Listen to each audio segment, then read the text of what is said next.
Shocking meltdown. Carney's Canada unravels. Liberals out of answers.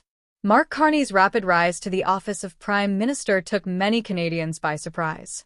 Having only recently assumed the leadership of the Liberal Party after Justin Trudeau's sudden resignation, Carney made the high-stakes decision to call a snap federal election on April 28, 2025.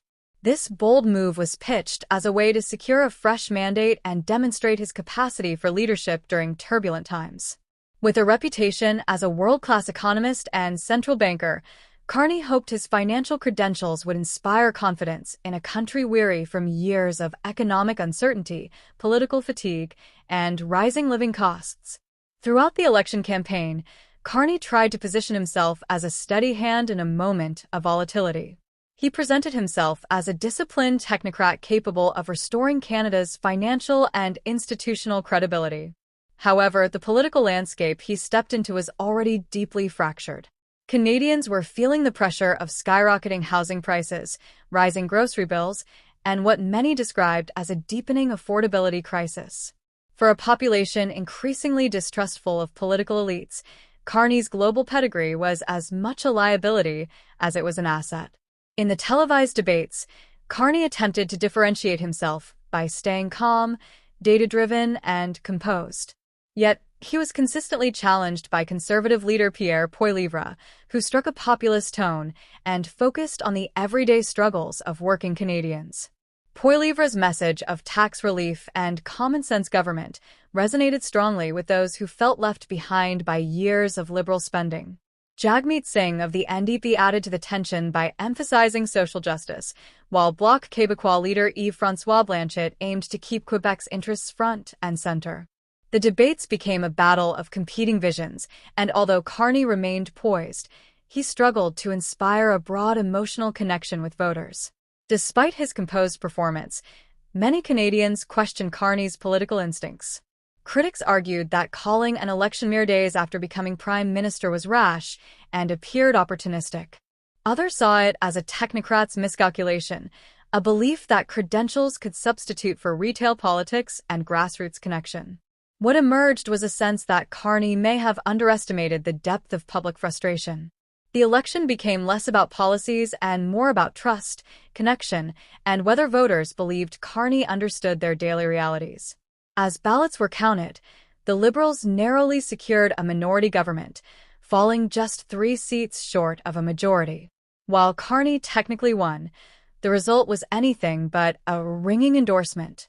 The Conservatives made gains in several regions and, more shockingly, Pierre Poilievre lost his own riding, a development that stunned political observers and forced him into a by-election campaign to regain a seat in Parliament. The NDP, meanwhile, suffered significant losses, falling below the threshold for official party status, prompting Singh's resignation and the beginning of a leadership vacuum on the progressive left. For Carney, the post-election period has been anything but triumphant. The minority status of his government means he must now negotiate with opposition parties to pass legislation, limiting his ability to act swiftly on the economic reform agenda he campaigned on. Early initiatives like pausing the carbon tax and introducing targeted tax rebates were designed to offer relief to Canadians, but critics have called them reactive and insufficient.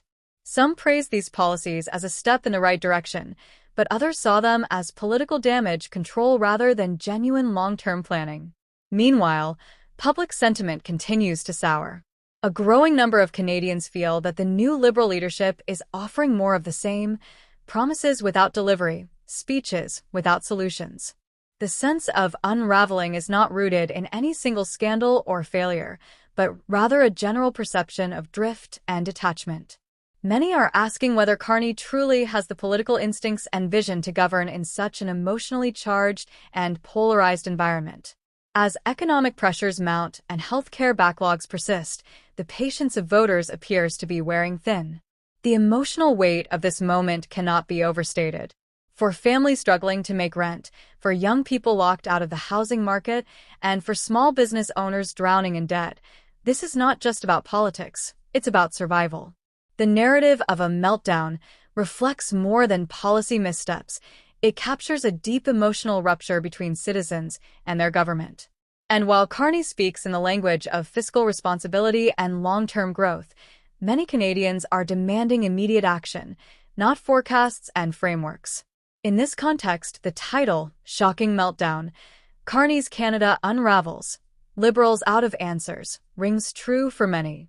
The phrase symbolizes the unraveling of public trust and the political volatility that followed the snap election. It's not necessarily about scandal or incompetence, but about the disintegration of a sense of direction. The Liberals' inability to offer a clear, unified response to the affordability crisis is contributing to a growing sense of hopelessness among large segments of the population. Yet the story is not entirely one-sided. Carney's supporters argue that he inherited a difficult situation and deserves more time to implement meaningful reforms. They point to his quick action on tax relief and his outreach to provincial leaders as signs of responsive governance. Some believe that, given the fragility of the post-election landscape, a measured and deliberate pace is preferable to rushed decisions. Still, even among his allies, there is a recognition that political capital is limited and the window for proving himself is closing fast. Opposition leaders are wasting no time in capitalizing on the government's perceived weakness. Poilievre is expected to win his by-election and return to Parliament reinvigorated, eager to reassert his message of affordability and accountability. The Bloc has already staked out key areas of negotiation in Parliament, demanding concessions in exchange for legislative cooperation. Meanwhile, the NDP faces an identity crisis as it seeks new leadership and relevance in a reshaped political landscape. All eyes are now on how Carney will navigate the storm he walked into. Canada, at this moment, feels politically adrift. The promise of competent leadership under Mark Carney has yet to materialize into a coherent vision that reassures struggling families and businesses. While the Liberal Party remains in power, its grip is tenuous, and its answers seem increasingly insufficient. As public trust continues to fray and economic anxieties deepen, Canadians are left wondering, was this snap election a step toward stability, or the beginning of a deeper unraveling?